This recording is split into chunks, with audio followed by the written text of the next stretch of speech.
Hello guys, today I'm kidding, you read the title. I'll be ranking them on a scale of 1 to 10, 1 being horrible, 10 being outstanding. Let's get into it. I'll be going from best to worst, by the way. First up is Anzu Apricot. Now let's be honest with ourselves. This young lady is a 10. She's gonna listen to everything you have to say. She'll clean up after herself, and she's just cute as hell. Oh, and not only that, but she has sword training, so she could fight off a robber attempting to break into your apartment room. Anzu Apricot would just be an absolute treat to be around. Only downside is that she might invite her sister, who, well, just look at her. Now, someone who's debatably better than Anzu, say hello to Leslie Russell. Now, Leslie will be certainly nice and pleasant like Anzu, but Leslie's going to be more willing to push you around if you're sitting around being lazy or you're just not cleaning up after yourself. She's going to bug you about it. So you could argue Leslie's better because she'll snap you out of being lazy. However, she's not exactly good at hiding her presence. You might hear her at night humming loudly or doing something in the kitchen at 2 a.m. So Leslie's really nice. She also has the benefit of being cute. She's just a bit too excitable. I give her a 9.5 out of 10. Coming up in third is Shadow 4. Now, right off the bat, I'm going to tell you exactly why she's only third. She is very, very submissive. You can step all over her and she'll just take it like a punching bag.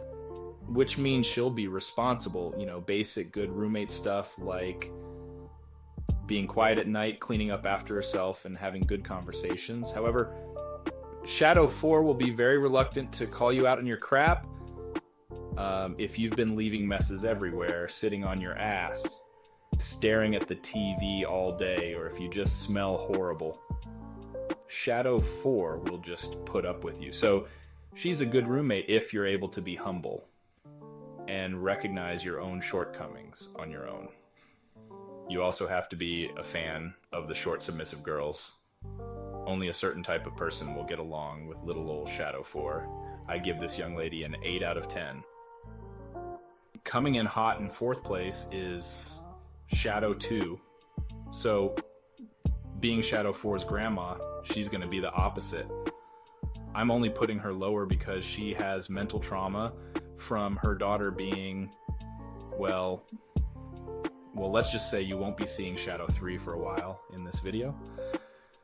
Anyway, Shadow 2 is basically like the dominant type who will push you around like you're an NPC in Goat Simulator. She will wake you up at 3 a.m. to clean up a mess you made. She will kick your ass if you're being lazy. She'll probably be strict with you so you don't end up like her daughter. She'll treat you like you're her 16-year-old child even though you're her roommate. But she'll keep you from falling into a bad habit. And also, hugs from her will be a very nice experience. I give Shadow 2 a 7.5 out of 10.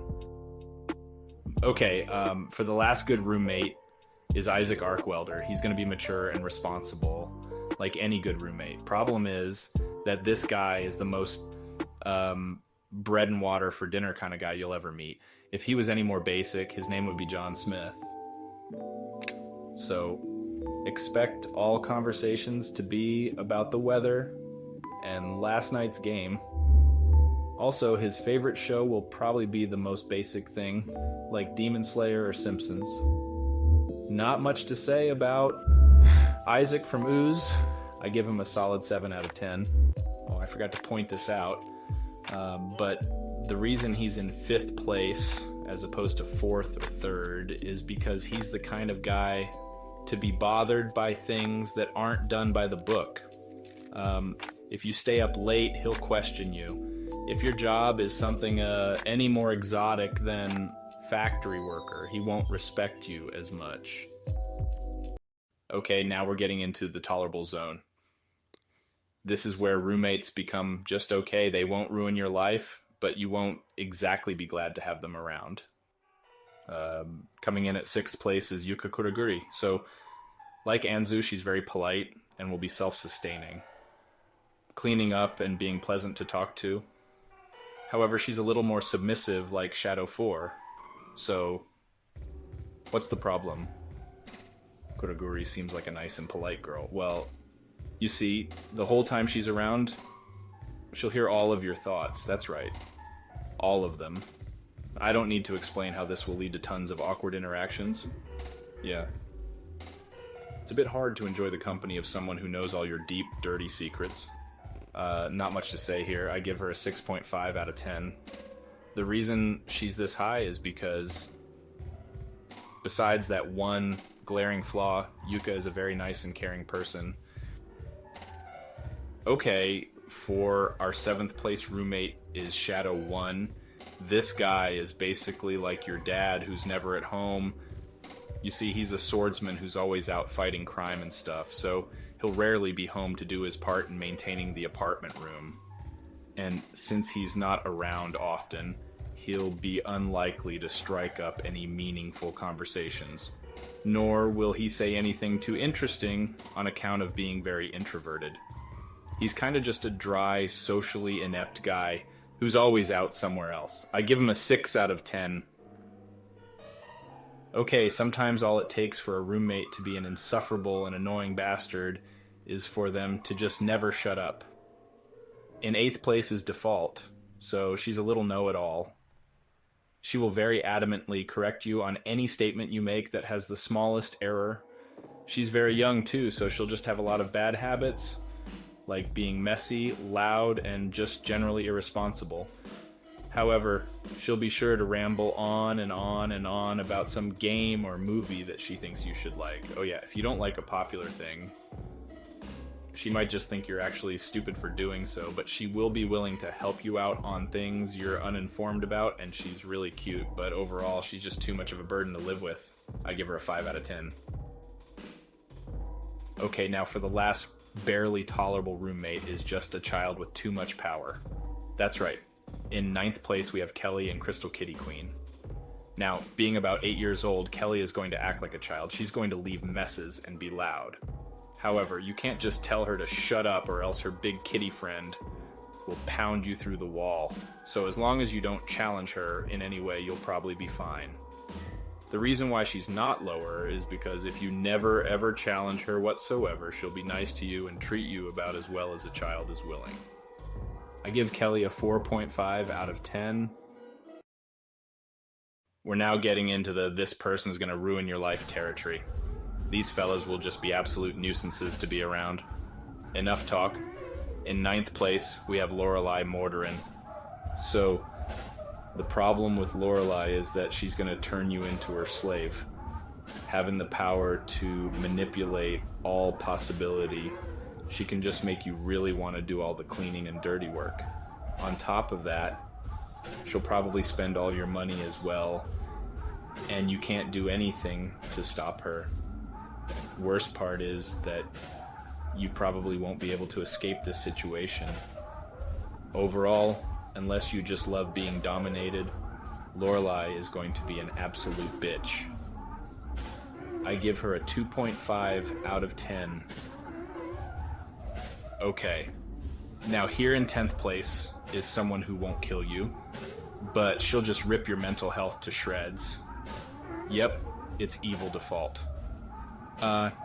You see, her thing is that she has the power to know everything you've ever done in your entire life. And she's going to constantly bug you about it. She'll loudly criticize you for every mild misstep you make. And unlike everyone from 1st to 8th place, Evil Default is actually malicious. Her goal is to piss you off and make you lose your cool.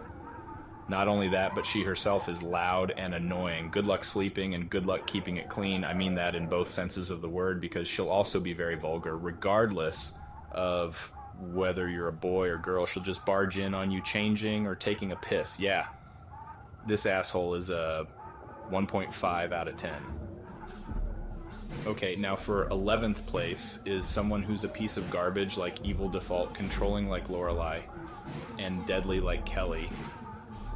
Yep, at the very bottom is the one and only Shadow 3. Now she's very mentally unstable. She'll smash and destroy things. She's ridiculously loud. She's not afraid to just physically beat you. Not only that, but she'll say really abhorrent things to people. Yeah, don't invite a friend at all, but definitely don't invite a Blacken or queer friend, as there are two specific words she's going to use a lot. If you know, you know. However, on top of all that, Shadow 3 is a gun fanatic.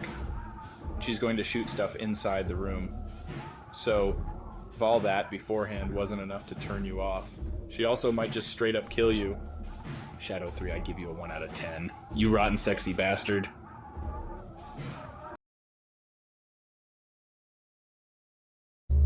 What, you thought it was over? No, no, no. At least with Shadow 3, you have a chance at surviving. And at least she's really freaking hot. You see, the worst roommate has no sense of human interaction. They literally destroy everything around them just by existing. They also don't give a fuck about anything. Yep. At 12th place is a creature who will just kill you immediately. And there is literally no way to escape. The embodiment of darkness herself. Heioketsu. I mean, just look at her. She's a space zombie who will just freeze everything around her and just kill any human she sees. She can't be bargained with. There is no way to survive for even just 5 seconds, as she emits a sub-zero temperature aura at all times and will just immediately seek you out and kill you without hesitation. I give Heioketsu a cold hard 0 out of 10.